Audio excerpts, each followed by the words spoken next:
오늘 말씀의 제목이 사랑하는 자들아 마땅히 행하라입니다. 우리 옆에 있는 분들하고 말은 할 수는 없지만 우리 사랑은 움직이는 거고 표현하는 겁니다. 우리 옆에 있는 분들한테 한번 사랑의 표현 한번 해보세요. 네. 말은 하지 마시고. 네.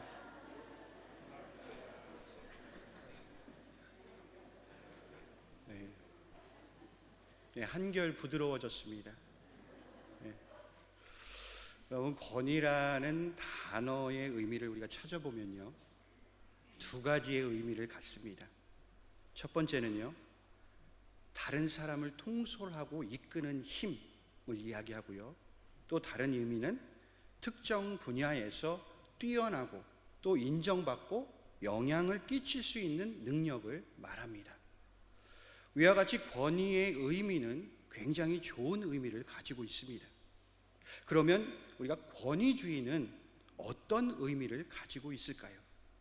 그 의미는 일반적인 사실이나 또 상대의 의견은 무시한 채 기존의 권위에 기대어 사람을 대하거나 또 사태를 바라보는 사고방식이나 행동 양식을 말합니다.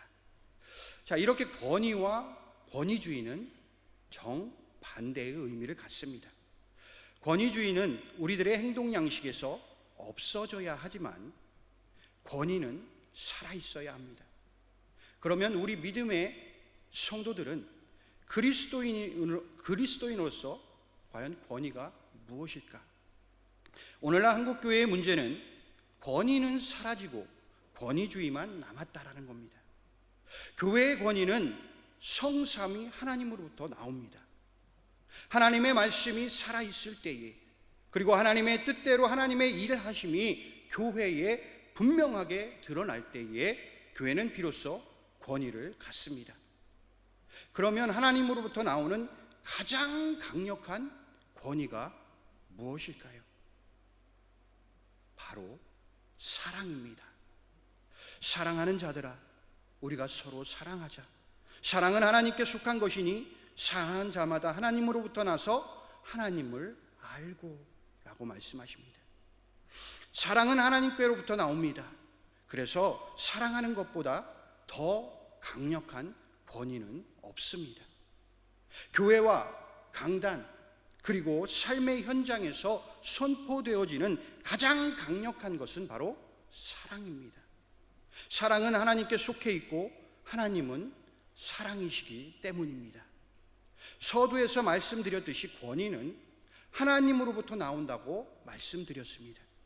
하나님은 사랑이시기에 사랑이 가장 강력한 권위가 된다라는 것입니다. 우리가 잘 알고 있는 고린도전서 13장을 우리는 사랑장이다 라고 말합니다. 고린도 교회, 바로 그 교회는 사도 바울이 2차 전도 여행 때 개척한 교회입니다. 그런데 고린도 교회는 늘 갈등과 그리고 다툼 그리고 시기와 질투로 교회의 영적 질병을 앓고 있었습니다. 바울이 3차 선교 여행 중에 교회에 발생한 많은 문제들을 그 교회의 대표가 바울에게 와서 질문을 하게 되어집니다. 그때의 사도 바울은 고린도 교회의 성도들의 영적 질병들의 목록을 하나하나 이야기합니다. 파당 문제, 자기 아버지의 첩과 동거하는 문제, 또한 세상 법정에 소송을 제기하는 문제, 혼인과 이혼의 문제, 또한 우상에 바친 음식을 먹어야 하는지에 대한 문제, 또 성만찬 문제, 은사에 대한 문제, 또한 죽은 자들의 부활을 부정하는 문제 등 많은 영적인 문제들의 목록을 적어가면서 그 치료 방법을 기록하여 보낸 편지가 고린도 전서입니다. 그런데 사도 바울이 그 영적인 문제들을 기록하면서 갑자기 왜 13장에서 사랑에 대하여 말을 하게 되어집니다. 사도 바울은 사랑이 없는 믿음이 얼마나 무섭게 변질될 수 있는지, 또 사랑이 없는 소망이 얼마나 이기적일 수 있는지 교회 공동체를 통해서 경험했기에 사랑 없는 믿음은 죽은 믿음이요 사랑 없는 소망은 이룰 수 없는 소망이기에 믿음도 또 소망도 사랑 안에서 존재해야 할 것을 이야기하면서 사랑이야말로 영적인 문제들을 치유할 수 있는 치료제임을 이야기하고 있습니다. 내가 천사의 말을 할지라도 사랑이 없으면 아무것도 아닙니다. 산을 옮길 만한 믿음이 있어도 사랑이 없으면 아무것도 아닙니다. 내 몸을 내주어 불사르게 한다 할지라도 사랑이 없으면 아무것도 아닙니다. 그러면 왜 사랑이 이토록 중요하다고 말하고 있을까요? 사랑이 없으면 안 되는 것이 있고 또 완전케 되지 않기 때문입니다. 그 어떤 좋은 것이라도 사랑이 없으면 불완전하기 때문입니다. 사랑하는 성도 여러분, 우리가 믿음을 지키기 위해서 또 소망을 붙들기 위해서 얼마나 많은 노력을 하면서 지금 신앙생활을 하고 있습니까? 우리는 그것을 위해 때로는 싸우기도 합니다. 그런데 사랑은 싸워서 얻어지는 것이 아닙니다. 사랑은 이기려고 하지 않습니다. 그러나 놀라운 것은 그 사랑이 어떠한 정의보다 더 강력하다라는 것입니다. 정의는 자기의 생각에 옳은 것을 주장하면서 나의 편을 만들려고 주장하지만 사랑은 상대방을 이해하고 배려하며 나의 편을 만들려고 하는 것이 아니라 내가 상대방 편이 되어주는 것입니다. 정의의 눈을 가지고 세상을 보면 정의밖에 보이지가 않습니다. 그러나 사랑의 눈으로 보게 되면요, 내가 보지 못하는 것들도 볼 수 있게 되어집니다. 그렇다면 그 사랑의 정체가 무엇이며 또한 그 사랑이 가진 능력이 과연 무엇일까? 사랑은 여기 있으니 우리가 하나님을 사랑한 것이 아니요 하나님이 우리를 사랑하사 우리 죄를 속하기 위하여 화목제물로 그 아들을 보내셨음이니라. 사랑은 인간 본성에서 나오는 것이 아닙니다. 사랑은 하나님께로부터 나오는 것입니다. 하나님이 이 세상을 사랑하신 그 사랑에서 시작하는 것입니다. 하나님은 우리에게 정의를 따지신 것이 아니라 우리를 사랑하셔서 우리 죄를 위해 화목제물로 독생자 예수님을 우리에게 보내주셨다라는 것입니다. 사랑은 바로 여기에 있음을 우리는 확실하게 우리의 가슴에 새겨야 할 줄로 믿습니다. 20세기 최고의 기독교 변증가로 평가받고 있는 루이스 교수는요, 사랑에 대해 다음과 같이 설명합니다. 우리는 에로스에 의해 태어났고 스트로게에 의해 양육되고 필리아에 의하여 성숙되고 아가페의 사랑으로 완성된다. 루이스 교수가 말한 것처럼 사랑에는 여러 가지 종류가 있습니다. 그러나 오늘 본문에 등장하는 사랑은 오직 한 가지 언어로 되어 있습니다. 그것은 바로 아가페라는 원어입니다. 요한일서에서는 아가파오라는 동사가 28회가 나오고 아가페라는 명사가 18회가 기록되어 있습니다. 우리가 잘 아는 이 아가페라는 말은 주님의 사랑, 희생적인 사랑, 조건을 뛰어넘는 사랑, 철저하게 상대방의 유익을 구하는 사랑을 말합니다. 하나님이 우리를 포기할 수 없으셨어요. 하나님이 손수 지으신 최고의 창조물을 하나님께서는 절대 포기할 수 없으셨다라는 겁니다. 그것은 단순히 세상이 말하는 자격이나 또는 관계나 또 서로의 유익을 구하는 문제가 아니라 그저 우리를 바라보시면서 자기의 형상대로 지음받은 자녀들을 그냥 사랑하셨기 때문입니다. 그래서 하나님과 관계없이 살아가고 있는 이 세상을 이처럼 사랑하사 바로 독생자 예수 그리스도를 이 땅에 보내주셨다라는 사실입니다. 만일 하나님이 사랑할 만한 조건이나 또는 관계나 또 유익을 따지시고 요구하셨다면 우리들 중에서 하나님의 사랑을 받을 만한 사람이 과연 누가 있겠습니까? 우리에게 요구되는 이 사랑은 독생자를 내어주기까지 우리를 사랑하신 하나님의 사랑에서 시작한다라는 겁니다. 하나님께서는 성령님을 통해 그 사랑을 우리에게 알려주셨습니다. 그래서 우리가 하나님을 향한 그 믿음의 고백이 있다면 사랑하는 것이 마땅하다라는 것입니다. 그리고 우리의 삶 속에서 하나님을 믿는다는 증거가 나타나는 것은 바로 사랑을 통해서 나타난다라는 것입니다. 사랑하는 자들아, 하나님이 이같이 우리를 사랑하셨은즉 우리도 서로 사랑하는 것이 마땅하도다. 어느 때나 하나님을 본 사람이 없으되 만일 우리가 서로 사랑하면 하나님이 우리 안에 거하시고 그의 사랑이 우리 안에 온전히 이루어지느니라. 아멘. 사랑하는 성도 여러분, 우리는 하나님의 사랑을 받고 있는 존재임에 분명합니다. 우리가 누군가로부터 사랑을 받게 되면 사랑하는 사람의 기대에 따라 살아가려고 우리는 노력합니다. 그러나 사랑하는 사람의 기대를 따라 살아가지 않으면 그 사람은 아직도 자신이 사랑받고 있다라는 사실을 깨닫지 못하고 있다라는 겁니다. 우리는 이 시간 진심으로 마음속 깊은 구석에 자리 잡고 있는 그 주님의 첫사랑, 그 첫사랑이 나에게 있었는지 없었는지 깨닫지도 못한 채 살아가고 있다면 우리는 그 사랑을 다시금 꺼내어서 진심으로 내가 하나님의 희생적인 그 사랑, 조건적인 그 조건을 뛰어넘는 사랑을 받고 있다라는 존재라는 사실을 우리가 깨달아서 하나님으로부터 사랑받는 자녀의 신분에 걸맞는 행동을 우리는 하며 살아가야 할 줄로 믿습니다. 우리가 마음속 깊은 곳에 자리 잡고 있었던 그 첫사랑의 메시지가 오늘 본문 10절의 말씀입니다.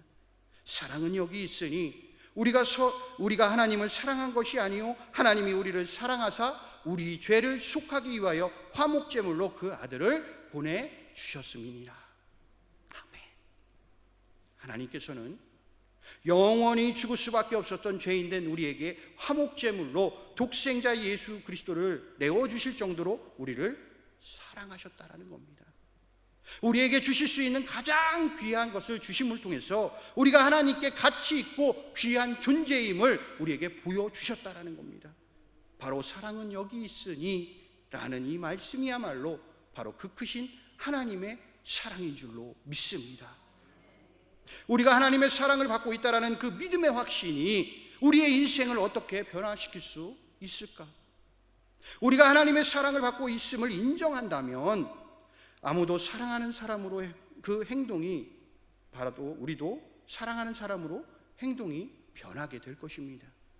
즉 우리가 서로 사랑하는 것이 마땅한 이유는 하나님으로부터 조건 없는 사랑을 이미 우리는 받았기 때문입니다. 그래서 그리스도의 삶의 권위는 그 사랑을 받은 확신 가운데 살아갈 때에 그 권위가 생기는 줄로 믿습니다. 오늘 본문 11절의 말씀, 우리가 사랑하는 것에 집중하게 합니다. 아가페토이 에이 후토스 호데오스 아가페센 헤마스카이 헤메이스 오페일로멘 알렐루스 아가파. 사랑하는 자들아, 하나님이 이같이 우리를 사랑하셨은즉 우리도 서로 사랑하는 것이 마땅하도다. 바로 본문의 헬라어 원어입니다. 여기서 우리가 주목해야 할 단어가 마땅하도다입니다. 마땅하도다로 번역된 헬라어 오페일로멘은 사랑의 계명이 그리스도의 의무임을 시사하고 있습니다. 예수님을 우리에게 보내주신 사랑은 하나님의 가장 큰 선물입니다. 그러나 마땅히 우리가 서로 사랑해야 하는 사랑의 계명은 하나님의 사랑을 체험하고 하나님 안에 거하는 자들에게는 해도 되고 안 해도 되는 그런 선택사항이 아니라 반드시 해야 할 실천 행위임을 우리에게 말씀하고 계시는 겁니다. 그렇다면 주님께서 반드시 실천해야 하는 의무의 차원에서 우리에게 말씀하셨다면 우리가 서로 사랑하는 것이 마땅하지 않겠습니까? 오늘 우리가 이 사랑의 열매를 맺어야 함에도 불구하고 열매 맺지 못한 이유는 우리가 삶에서 실천하는 수고가 없었기 때문입니다. 땀 흘리며 수고하기 싫은 사람은 절대 열매를 맺을 수가 없습니다. 그래서 사랑의 정의를 내려보면 사랑은 움직임의 표현이다 라고 말하고 싶습니다. 이 시간 이후 내가 사랑하지 못했던 지체를 향하여서 사랑의 실천을 위해 움직이고 표현하시기 바랍니다. 마음으로 다 용서했는데 뭘 또 움직이고 표현하라고 하나? 그냥 혼자 그렇게 생각하지 마시고, 내가 아무리 마음으로 용서하고 사랑하는 마음이 생겼다고 해도 상대방에게 움직여서 표현하지 않으면 그 상대방은 평생 알지 못합니다. 움직이고 우리가 표현하시기 바랍니다. 그 방법에 우리가 익숙하지 않다면 성령님께 지혜를 구하십시오. 그러면 성령님께서 그 방법을 우리에게 분명히 알려주실 줄 믿습니다. 사도 바울이 데살로니가전서 1장 3절에서 데살로니가 교인들에게 그대들에게 사랑의 수고가 있었다라고 말하고 있습니다. 사람마다 이 사랑을 표현하는 방법이 다양합니다. 좋은 것을 함께 보고요, 또 좋은 것을 함께 나누고요, 또 좋은 것을 함께 공유하기도 합니다. 빌 하이베스 목사님은 사랑을 이렇게 정의합니다. 상대방을 당신보다 더 중요한 사람처럼 대접해 주는 것이다. 간단한 것 같지만 쉬운 일이 아니죠. 더 중요한 사람처럼 대접해 주기 위해서는 저절로 되지 않는다라는 겁니다. 반드시 거기에는 수고가 따른다라는 것입니다. 존 오트버그 목사님은 이런 말을 했습니다.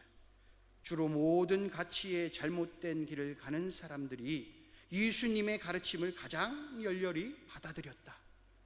그러나 바리새인들은 안식일에 병자를 고치려 하지 않았고, 간음한 여인을 절대 용서하지 않았으며, 죄인이 의로운 자와 교제하기를 허락하지 않았다. 그들은 사랑해야 할 사람들을 적으로 보게 되었다 라고 말입니다. 사랑에는 수고가 따른다라는 이 말의 의미를 우리는 생각해 봐야 합니다. 수고한다라는 것은 나의 욕망과 나의 방법을 내려놓는 것입니다. 나에게 익숙하고 쉬운 방법이 아닌 상대방을 사랑하는 방식을 다시 생각해내야 한다라는 겁니다. 여러분, 예수님께서 제자들에게 사랑의 본을 보여주신 장면이 성경에 기록되어 있죠. 바로 요한복음 13장의 세족식입니다. 누군가의 발을 씻길 때에 그 사람을 섬기고 사랑하는 마음으로 발을 닦을 때에 꼭 생각해야 하는 것이 있습니다. 섬김의 방식입니다. 상대방의 발을 씻겨주기 위해 대야에 물을 담습니다. 그 물이 차가운 얼음물이나 또는 80도가 넘는 뜨거운 물을 담아온다면 마음은 섬기고 사랑하는 마음으로 시작했지만 섬김의 방식이 상대방에게 때로는 그 순간이 난처하고 힘든 상황이 된다라는 겁니다. 하나님께서 우리에게 보여주신 사랑의 방법을 우리가 생각해 보면 하나님께서는 당신이 원하시는 대로 사랑한 것이 아니라 바로 나를 위해서였습니다. 하나님께서는 우리를 위해 우리의 생명을 살리기 위해서 하나뿐인 아들인 독생자 예수 그리스도를 주셨다라는 사실입니다.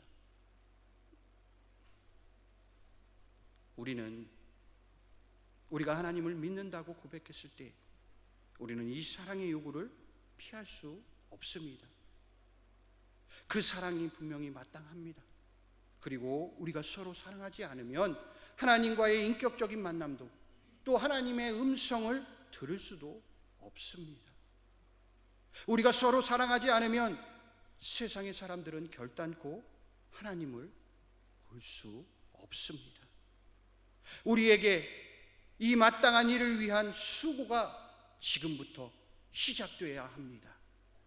하나님이 우리를 사랑하신 그 방식이 우리의 삶에 적용되어지고 또 그 삶에 적용되어질 때에 주님께서 원하시는 성령의 열매인 그 사랑의 열매가 날마다 맺혀 나아가기를 주님의 이름으로 간절히 소원합니다. 여러분, 마땅히 사랑하시기 바랍니다.